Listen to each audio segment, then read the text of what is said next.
He's going to tell us what it's about, and then we'll opine. So the first topic was, I guess there was an interview with Ryan Nemeth recently, and there had been rumors in the past that he had issues with Punk and he wasn't allowed on Collision and all that. So recently that just came out during an interview he did. And the summary here says, CM Punk's time at AEW has been a source of controversy, with Ryan Nemeth reporting on a complaint he sent to several AEW executives on September 12th. Nemeth outlined a timeline of events where he was mistreated by Punk and was then given the runaround or ignored by the company when he reported Punk's alleged misconduct. He brought his concerns about potential issues between himself and Punk to AEW's top lawyer, I said at Mega Perek, and later had a locker room confrontation with Punk. Despite the company emphasizing his concerns, Nemeth was not booked for the next 2 months and was later fired by AEW. His last match was in November 2023, and he believes Tony Khan holds him responsible for having to fire Punk. He also mentions rejected or ignored pitches for his return made by producer agent Sanjay Dutt as evidence. All right, number one, the reason he had to fire CM Punk isn't because of Nemeth, it's because he got into a locker room fight. Yeah, and lunged at Tony Khan, allegedly. Yeah, but he's saying that you just said that he put the blame on Nemeth why he had to fire Punk. That's what Nemeth is putting the blame on. That's what Ryan. Tony putting the blame on Nemeth to make it okay. clear. Okay. Yeah. Okay, so my question is here. All right, well, what's the harassment abuse specifically? Well, that he didn't let him come on the show for 2 months. No, but there's okay. As I'm reading this, all right. So isn't that it? What he's saying, Joe? Let's listen. Yeah. Here's what he says. Nemeth outlined a timeline of events where he was mistreated by Punk. Right. Was then given the runaround in order. I would like to know. So, Joe, look this up. Yeah. Because Fightful put out. I guess I think maybe Fightful has a complaint. Like he sent it to the dirt sheets, right? Try to look up and find out specifically what the mistreatment was. Yeah, I'm going to do that now. But also something that AI didn't pick up and summarize that I found was interesting was Ryan said he was also encouraged to maybe take shots at Punk in a promo and stuff like that. So while they weren't respecting or understanding the issues between the two, they were kind of encouraging them as well. You know. Who? Well. I'm going to find the name, but he says AEW executives. Okay. Yeah. This kid sounds like a mark, all right? Because if he's trying to say that they directed him to cut a wrestling promo on a wrestling show on Punk, how on earth does that have anything to do with like mistreatment and stuff? And I don't get that. They're telling him to cut a wrestling promo on the guy. What, did he think going out there and cutting a worked promo on Punk was going to get him? I'm going to go back to my original counter, which is he didn't let him in the dressing room. He didn't let him work like for 2 months. Now it's an open secret, okay? And I spoke to a lot of people backstage, credible sources, where they would tell me that Punk had his favorites. They couldn't go on the Saturday show. They could go on the Saturday show. He had people he didn't like. They couldn't go on the show. And basically, Tony let him do what he wanted, and he took advantage of it. Now, when he went back to WWE, he has a history of being difficult to work with. I've read many times from his own mouth, I had to go in there and shake this guy's hand because we had heat before. I had to go in there and, fix because we had heat before. So it's very easy to believe that, Punk was a problem there. Yeah, but I mean, when you use the word harassment and I wasn't there. I don't know what he's saying. That's what I'm saying. Yeah. I know exactly what it broke. Because let me tell you something. Could you imagine if the HR department was a thing back in WCW in the '90s? Right. Like how many times did Scott Steiner? The Steiner brothers be brought up to HR for harassing and bullying people, right? Right. So, but like this, I don't know, bro. Let me tell you something. Sorry. Take that out, Joe. Joe, keep that in, please. Yeah. So what was I going to say here? Holds him responsible. He also mentions rejected or ignored pitches for his return. So he didn't like his creative. Thought he'd get harassed by Punk. So I tweeted this is two grown men, settle it the old school way when they have issues in the locker room, with the HR department. This is the way this thing got. Well, I don't know. It's just a different time, man. I don't know what to tell you. one person from this background. Well, let me just say this. Somebody look like you might be Playing a interested in the clip? same thing, and now we're gonna. What is that? You don't have like real chemistry, But Okay, let me ask, okay, just let me ask you a question, Disco, real quick. Okay. So let's say that Punk takes over the Saturday show, which is Collision, right? Which he did. Right. And you happen to be friends with the Young Bucks, right? Correct. And he doesn't let you backstage. He doesn't let you work there. Would you not be hot? I'd be hot, but that's not Punk. That's Tony Khan's decision for allowing Punk to make those decisions. Right.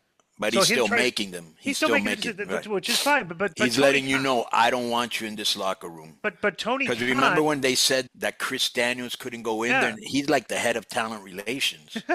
Well, Tony Right. Khan gave him that freedom. Right. Okay, and it's not Punk's fault. If you Both. could like, I put it on both. okay, but think about this: if you were given that freedom, what would you do?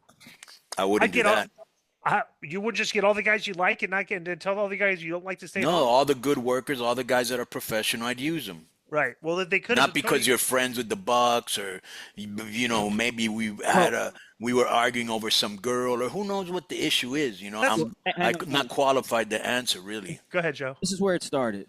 So when Punk made his Collision return, he came out and he vaguely Bucks and some other guys and blah, blah, blah. So Ryan, Vaguely. well, he couldn't say the Bucks, but that's what he did. Who else was he talking about? Well, he alluded to the Bucks without saying that. Right. Yeah, he said, Yeah, but right. your favorite wrestlers are the softest ones or something. So Nemeth got on Twitter and said about, in regards to Punk, literally the softest man alive. So here's what happened. Here's what happened afterwards. Oh, time out. Okay. Okay, so let's get Ryan Nemeth's story straight here. Okay. So Punk took shots at the Bucks. Right.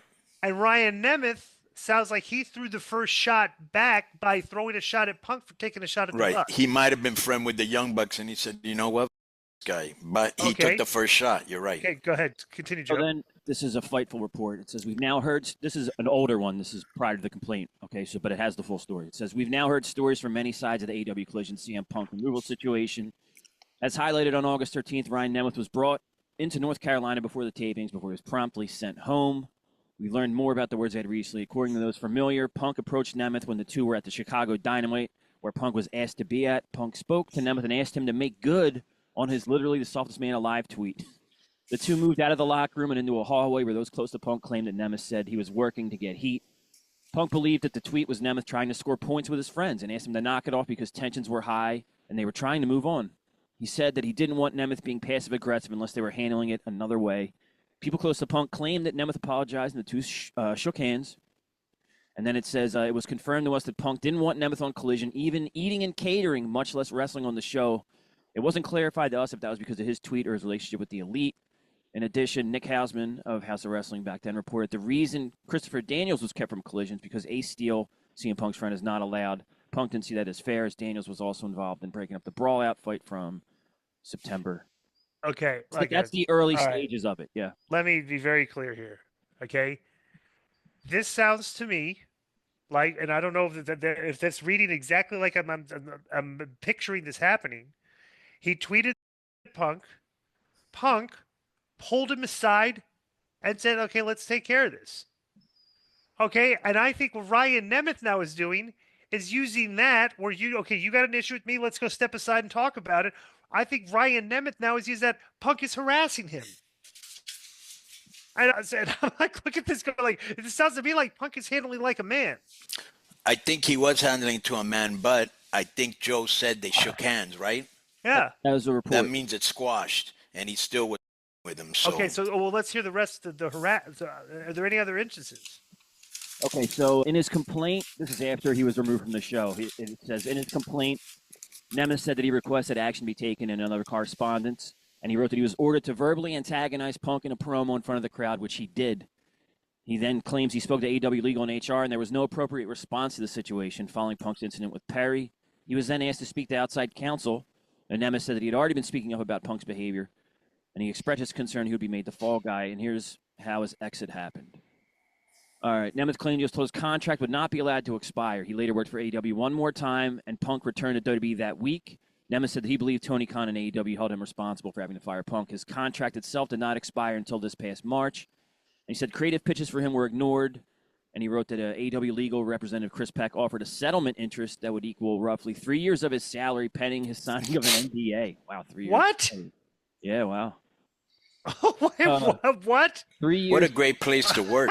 Yeah, geez. 3 years pay, man. Dude, but like seriously, go talk to one of the wrestlers on Twitter, have the guy approach you, go to HR, okay, and try finagling your way out of it, like getting fired with or getting let go with the severance pay. I mean, dude, it's like I'm sorry, but this does not make Ryan Nemeth sound very good. If he's running if they're telling him to do a wrestling promo, and he's running to HR about it. Like, come on. And here's the rap at the end here. He says, "Okay, Nick Nemeth would never do that. I would suggest. No. Would you agree with that, Konnan? Yeah.